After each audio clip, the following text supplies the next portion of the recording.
안녕하세요. 머니인사이드 김지연입니다. 이제 막 주식을 시작하시는 분들 투자에 대한 여러 가지 고민이 있으실 것 같은데요. 오늘 LS증권 염승환 이사님과 함께 어떻게 소액 투자부터 시작해서 시드를 계속해서 굴려갈 수 있을지 이야기 나눠보도록 하겠습니다. 이사님 어서 오세요. 네, 안녕하세요. 네.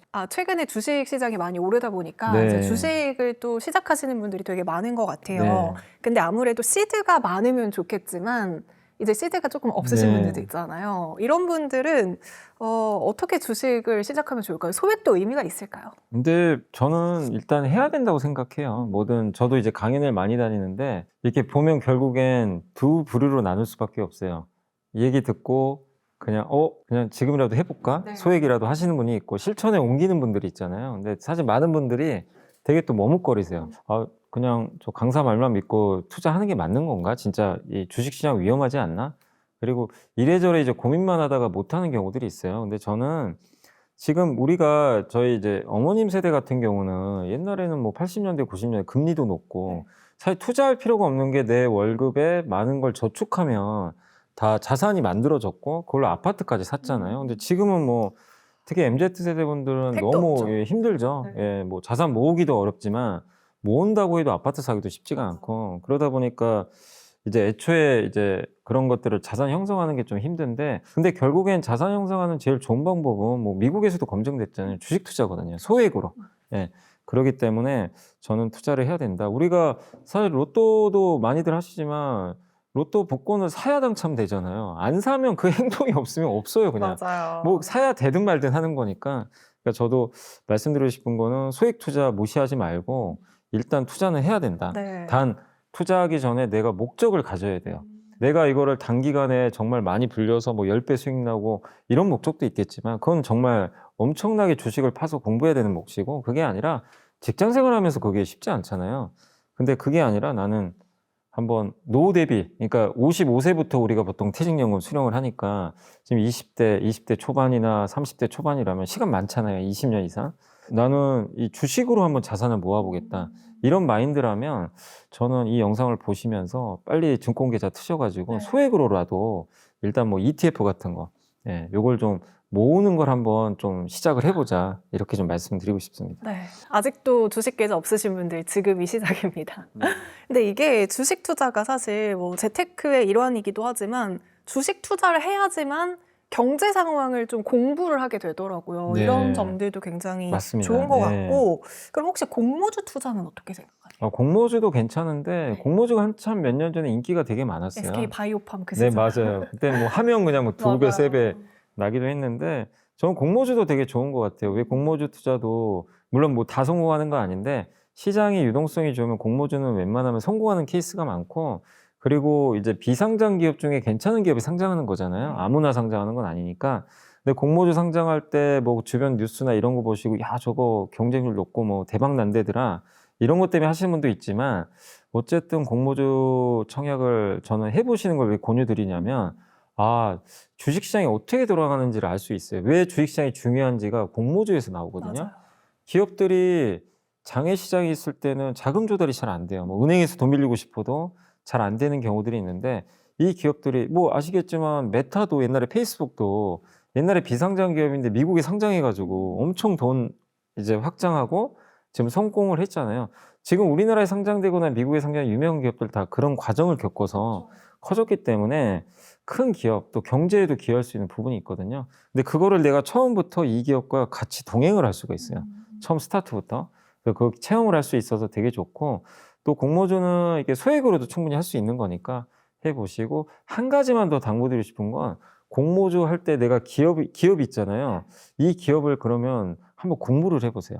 이 기업 뭐 하는 회사인지 모르고 하지 마시고 요새는 공부하기 너무 좋은 게 옛날에는 몇 년 전에는 챗GPT가 어디 있어요. 내가 다 찾아야 돼요. 기사도 찾아보고 전자공시도. 근데 요즘에는 챗GPT가 정말 너무 좋아요. 그냥 설명 다 해줍니다. 기업 속에서 파일 예, 넣으면 그거 맞아요. 분석해주고 맞습니다. 요약해줘요. 그럼 그거 보고 얘가 요약을 해주면 이런 회사구나.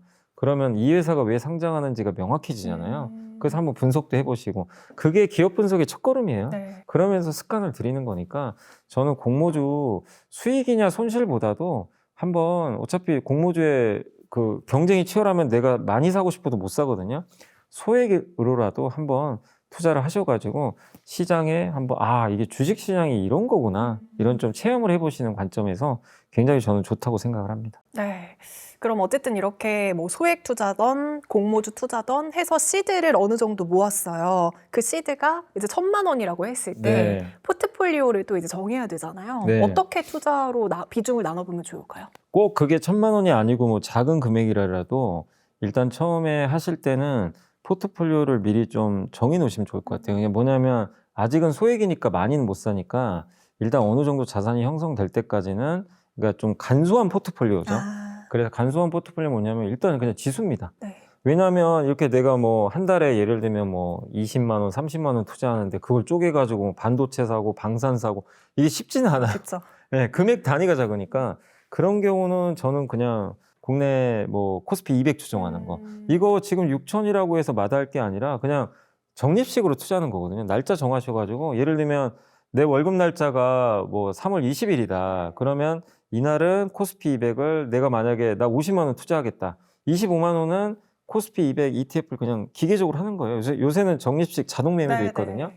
그리고 나머지 25는 S&P 500 하는 거예요. 이게 검증됐잖아요. 국내 해외를 네, 나눠서. 나눠서. 네. 왜냐하면 국내만 영원히 또 좋은 건 아니거든요. 이게 항상 엇갈리니까 S&P 500은 세계 최고 기업들이 몰려 있잖아요.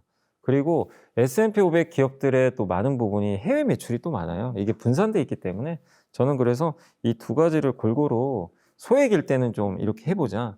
그렇게 해서 어느 정도 이제 꾸준히 모아서 자산이 좀 형성이 됐다. 그럼 이제 그때부터는 그리고 내 월급도 좀 늘어나요. 내가 이제 연차도 차죠. 그러면 나는 한 달에 50이 아니라 이제 100만 원 넣을 수 있다. 그러면은 예를 들면 50은 그대로 똑같이 해요. 나머지 50을 좀 공부해가지고 좀 엣지를 추구하는 거예요.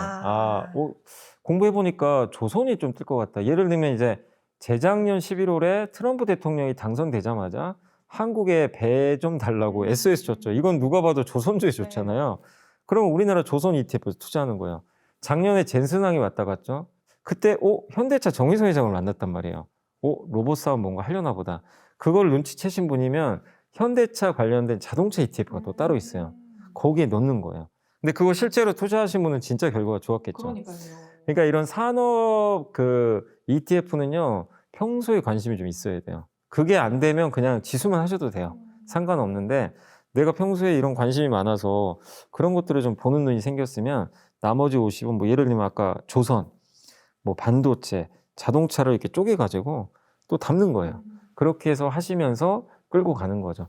그래서 처음에는 자산 형성 전까지는 포트폴리오를 지수만 하고 그다음에 나머지 좀 어느 정도 세웠을 때는 좀 업종으로 가자. 근데 이런 상황에서 제가 20, 30대 분들한테 말씀드리고 싶은 거는 안전자산은 넣지 마세요. 왜냐하면 20, 30대 분들은 모험을 하셔야 돼요. 공격적이어야 돼요. 네, 그리고 주가 지수라는 건 올라갔다 뭐 30% 빠질 수도 있습니다. 괜찮아요. 2022년에 나스닥이 마이너스 37% 빠졌거든요. 네. 그 후로 어떻게 됐죠? 나스닥이 2배 이상 올랐죠. 네. 그때 모으신 분은 오히려 더 좋았죠. 그죠? 자산 형성에 오히려 급락장이 훨씬 좋고 주가 지수가 계속 오르기만 하잖아요. 자산 형성이 불리해요. 왜냐하면 단가가 자꾸 올라가니까. 그래서 저는 이게 이제 45세, 50, 60세 이제 가면서는 당연히 점점 포트 비중을 안전자산, 현금 흐름을 창출할 수 있는 걸 바꾸셔야 되지만 20, 30대에서 이 위험자산을 안 하고 나는 원금 까먹기 싫습니다. 이거는 오히려 그게 더 원금 까먹는 거예요. 물가 상승률 생각하면 예금은 안전한 게 아니거든요. 그래서 적극적으로 위험을 선호하셔야 돼요. 왜? 시간이란 무기가 있어요, 여러분들한테. 그래서 저는 그게 좋다고 생각해요. 다만 퇴직연금은 30%가 무조건 안전자산 또 의무적으로 담아야 돼요. 저는 이거 없앴으면 좋겠는데. 좀 더 공격적으로. 예, 아예 저는 정부가 이거 없애줬으면 좋겠어요. 아니 자기가 이 100% 하면 하는 거지. 왜 30이라는 안전판을 둬가지고. 이건 꼼수는 아닌데 이게 70%는 주식에 넣을 수 있고 30%는 안전자산이니까 예금 아니면 채권 넣어야 돼요. 근데 이거를 좀 꼼수는 아니지만 채권 중에 주식과 채권을 절반씩 넣는 상품이 있어요. 5대5로. 네. 그 실제 상품이 있습니다. 요걸 넣잖아요. 주식 비중은 85까지 올릴 수도 있어요. 그건 한번 검색해 보세요. 요새 AI로 검색하면 알려주니까 어떤 상품인지. 그렇게 하면 최대 85. 저는 그렇게까지 해서 어쨌든 위험 자산을 젊을 때는 이거 두려워하시면 안 됩니다. 네. 그냥 넣어야 된다. 저는 꼭 그 말씀을 드리고 싶어요. 젊을 때 위험을 감수해라. 네. 도파민이 쫙 터지는 레버리지는 어떻게 생각하세요? 레버리지는 안 돼요. 레버리지는 시간과 반대로 가는 상품이에요. 네. 시간이 가면 갈수록 수익률이 갉아먹어요. 이게 하루하루 다니니까. 네, 그래서 안 됩니다.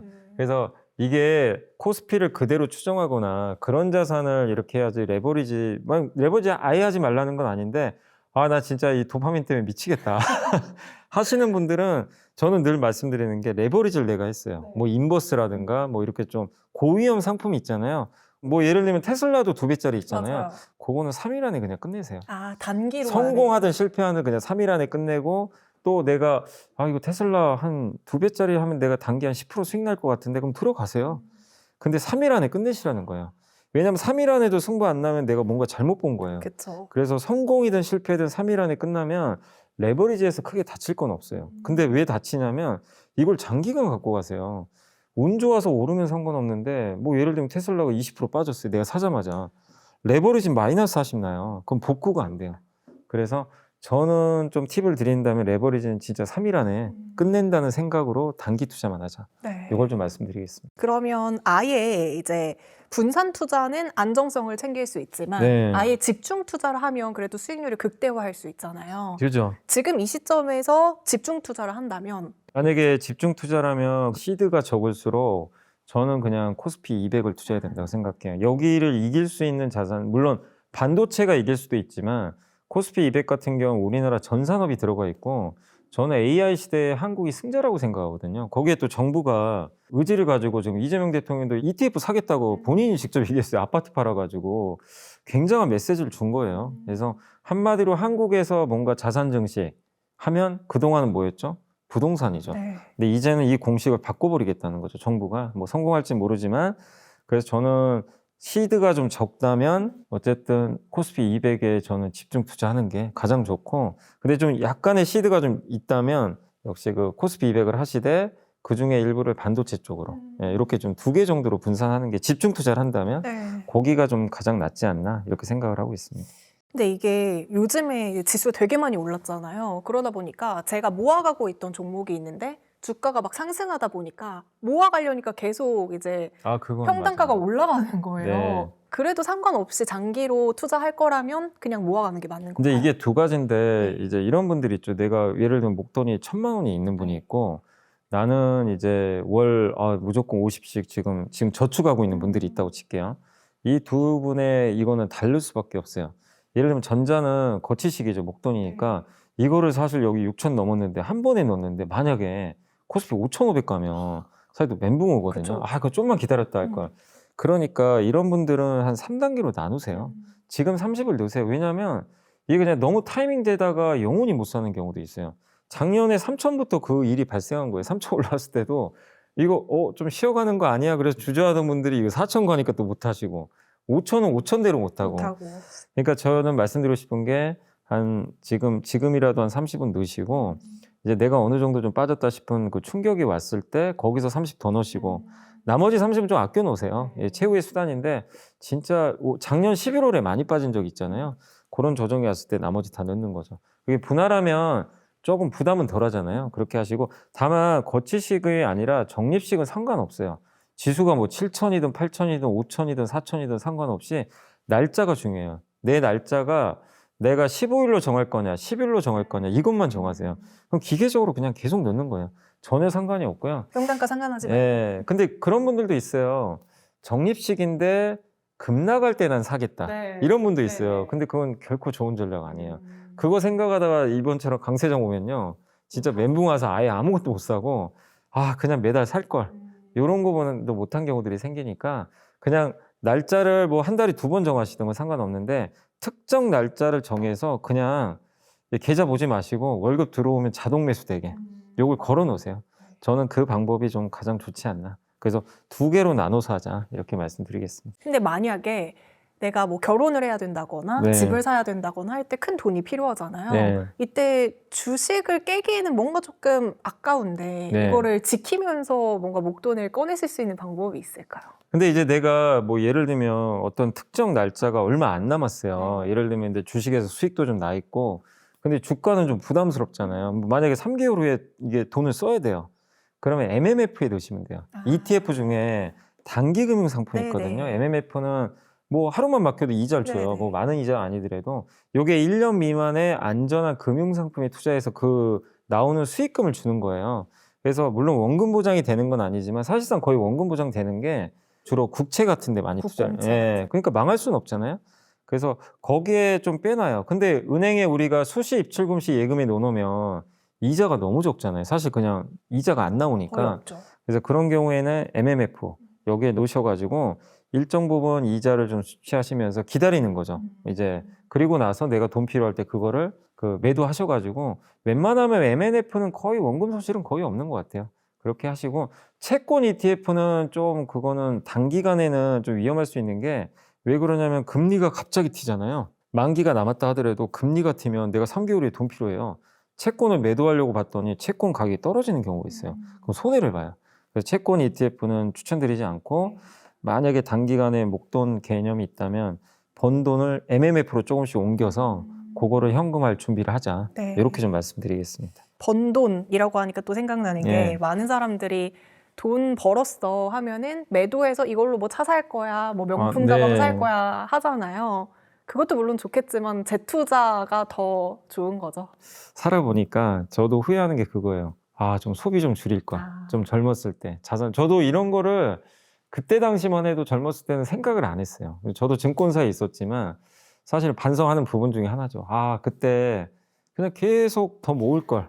예, 정리식 펀드라도 더 사놓을 걸. 네. 저는 이제 아시겠지만 개인적으로 제가 직접 투자가 좀 안 되다 보니까 근데 제가 왜 느꼈냐면 이제 저는 제 퇴직연금과 저도 개인 저축, 연금 저축이 있는데 지난 이제 10년 동안 제가 뭘 했냐면 그 남들이 뭐라 그래도 저는 국내 주식형 펀드만 모았어요. 국내 주식형 펀드에 거의 집중 투자하고 ETF 이런 거 했는데 정말 소익률이 너무 안 좋았거든요. 네. 왜냐하면 아시겠지만 10년 박스피잖아요. S&P 500이 몇 배 가는데 저도 미치겠더라고요. 아니 금융 전문가라는 사람이 국내 주식만 해가지고 국내 그 주식형만 해가지고 수익이 안 나니까 다른 사람들은 다 미국해가지고 근데 지금은 후회를 안 해요. 국내가 더 많이. 왜냐하면 그때 안 갈 때 엄청 모아놓기 때문에 아시겠지만 지금 국내 주식이 2배 올랐잖아요. 맞아요. 그러니까 제가 그걸 느꼈어요. 아, 이 우량한 자산을 안 갈 때 모으면 결과론적으로 시간이 지나면 보상을 해주는구나. 그래서 저도 이제 퇴직연금 계좌 보면 되게 막 기분이 매일 좋아요. 그거 보면서 불과 1년 전 이맘때는 우울했는데 네. 이 말씀을 왜 드리냐면 지금 뭐 수익 나시고 이런 것도 좋고 또 현금이 있어서 또 이번에 설날에 세뱃돈 받으신 분들 아니면 또 보너스 받으신 분들 있겠는데 당연히 쓰고 싶어요. 백화점 가서 평소 사고 싶은 뭐 거. 사지. 네, 맞아요. 그건 당연한데 아니, 살 건 사세요. 필요한 건 사야 되지만 큰 돈이 나가는 부분이 내가 굳이 필요 없다면 뭐 자동차 사고 싶은 것도 이해하지만 그 예를 들면 현대차 살 돈으로 현대차 주식을 사시든지 테슬라 사고 싶어요. 자동차 요즘 인기 많. 테슬라 주식을 사시든지 아니면 코스피 200을 ETF 사시든지 그걸로 자산으로 저는 바꿔놔야 된다. 자동차는 결국 감가상각 때문에 이게 가치가 떨어지는 자산이지만 주식은 안 그래요. 시간이 지날수록 기업 가치가 올라가고 시장 가치 올라가면 1,000만 원이 2,000만 원 되는 게 주식 시장이잖아요. 그래서 저는 소비를 조금 줄이시고 뭐 너무 좀 꼰대 같은 소리일 수도 있지만 제가 경험해 보니까 그렇습니다. 나중을 위해서 이 자산의 어느 일정한 부분은 내 여유 자금을 계속해서 재투자하는 게 결국엔 10년, 20년 지나면 그게 보상을 줍니다. 맞아요. 예. 근데 지금 당장은 뭐 미래는 모르겠구나 지금 쓰고 싶다 이런 부분들은 뭐 어쩔 수 없지만 결국 후회하게 되더라고요. 그래서 꼭 100%는 아니더라도 한 70에서 80% 정도라도 그거는 한번 재투자를 해보자 이렇게 좀 말씀드리겠습니다. 한창 몇 년 전에 욜로 되게 유행이었는데 맞아요. 그 얘기 쏙 들어갔잖아요. 저도 옛날에 욜로를 생각하고 돈을 좀 쓴 적이 있었는데 지금 생각하면 너무 후회해요. 그때 ETF도 더 사놓을 걸. 네. 그럼 마지막으로 이제 주식 투자를 시작하시는 분들을 위해서 마지막으로 한 말씀 부탁드릴게요. 네, 그러니까 이게 진짜 작년부터 정말 미국도 마찬가지고요. 뭔가 우리나라 자산 시장에 큰 변화 생긴 것 같아요. 뭐냐면 뭐 정부 정책도 바뀌었죠. 부동산에서 주식으로 말로만 하는 게 행동으로 옮기고 있고 그래서 이게 10년, 20년 갈 사이클이라고 저는 보거든요. 자산 시장의 대변화. 이게 막 이제 스타트를 끊었기 때문에 이제 여러분들이 그 정부 정책을 한번 믿고 주식 쪽으로 뭐 주식을 위험하다고 생각하기보다는 특히 젊었을 때는 자산을 모은다는 개념으로 주식형 ETF를 그냥 매월 월급 받아서 모으세요. 빠지면 빠지는 대로 오히려 나쁜 게 아니라 평균 단가를 더 낮출 수 있어서 좋습니다. 제가 그걸 또 경험을 해봤기 때문에 그래서 그건 되게 자신 있게 말씀드립니다. 단 시간을 길게 가져갔어요. 10년, 20년 이렇게 이런 계획을 세워서 꾸준히 모은다라는 저축으로 모은다가 아니라 주식 ETF로 좀 자산을 모아보겠다. 이런 마인드로 한번 바꿔보시면 저는 좀 어떨까 이렇게 말씀드리고 싶고 그다음에 요즘에 또 이제 20, 30대 분들의 고민은 작년에 한참 미국 주식이 유행했잖아요. 근데 요즘에 좀 스트레스를 많이 받는데요. 왜냐하면 달러도 올랐죠. 미국 주식 올라서 좋았는데 지금은 완전 반대가. 예, 미국은 빠지죠. 또 달러도 빠지니까 그래서 좀 스트레스들을 많이 받고 있는데 작년에 이창용 총재가 그런 말을 했어요. 요즘에 서학개미 분들이 좀 이거는 한번 고민해봐야 된다. 내가 미국 주식 투자하면 쿨한다고 생각하는 거 아닌가. 그게 좀 유행이 있나 봐요. 미국 주식 투자하면 뭔가 멋져 보이고. 나 서학개미야. 맞아요. 국장 투자하면은 뭔가 없어 보이고. 실제 그랬어요. 약간 그런 분위기가 있었거든요. 이창용 총재가 그 경고를 한번 하신 적은 있어요. 제가 기억나는데. 물론 결과론적으로는 그분 말이 맞긴 했죠. 그러니까 투자는 멋으로 하는 게 아니라 나중에 내 노후 대비를 하는 거예요. 그렇죠. 지금 젊은 분들은 지금을 위해서 투자하는 게 아니에요. 미래죠. 미래가 불확실하고 더 앞으로 여러분들 20, 30대는 저는 뭐 이제 기성세대니까 지금 정도로 뭐 제 하는 일 열심히 하면 어쨌든 저는 현금으로 창출할 수 있지만 20, 30대 분들은 정말 힘든 게 이제 AI가 내 일자리를 대체하기 시작해요. 진짜 이게 공포잖아요. 그러면 내가 AI를 대체하는 사람이 되면 돼요. 근데 그걸 일자리를 대체 못하면 방법은 그 AI가 내 일자리를 대체하는 거에 있어서 해지할 수 있는 자산을 사야 돼요. 그런 기업을 투자하시든지 예를 들면 뭐 팔란티오 같은 기업들 투자하신 분도 있고 구글 투자하신 분들, 삼성전자 그거는 AI의 위협을 내가 방어할 수 있는 자산이죠. 이게 되게 중요하거든요. 그래서 한번 여러분들이 미국 주식 사신 분들 힘드시겠지만 내가 미국 주식을 투자했을 때 AI에 있어서 시장에서 성장할 수 있는 기업이 투자를 했든지 아니면 미국은 S&P 500은 AI를 이끄는 시장이잖아요. 그런데 투자했는데 지금 당장 성과 안 좋다고 너무 스트레스 받을 필요 없어요. 내가 올바르게 투자했다면 한번 나는 점검은 해보시되 단기 수익률에 너무 연연하지 말고 장기적으로 모으면 되거든요. 단 이창용 총재의 말처럼 내가 그냥 단지 기분 때문에 산 건지 그거는 한번 좀 검증을 해보세요. 점검을. 그렇다면 다시 한번 고민하시고 포트폴리오 재분배하는 것도 방법이니까. 그리고 이제 마지막으로는 국장은 이제 좀 시작은 했잖아요. 네. 과거랑 다르게 좋아졌으니까 국내 주식도 좀 비중을 좀 늘려보자. 저는 미국만 하지 말고 이런 말씀을 좀 드려보겠습니다. 네, 자산을 불리기 위해서는 진짜 이제는 투자가 필수인 시대인 것 같습니다. 너무 주식 투자 어렵다, 뭐 무섭다 이렇게만 생각하지 마시고요. 이번 기회에 제대로 공부하셔가지고 내 재산을 불릴 수 있는 그런 터닝 포인트가 되셨으면 좋겠습니다. LS증권 염승환 이사님과 함께했습니다. 오늘 말씀 감사합니다. 네, 감사합니다.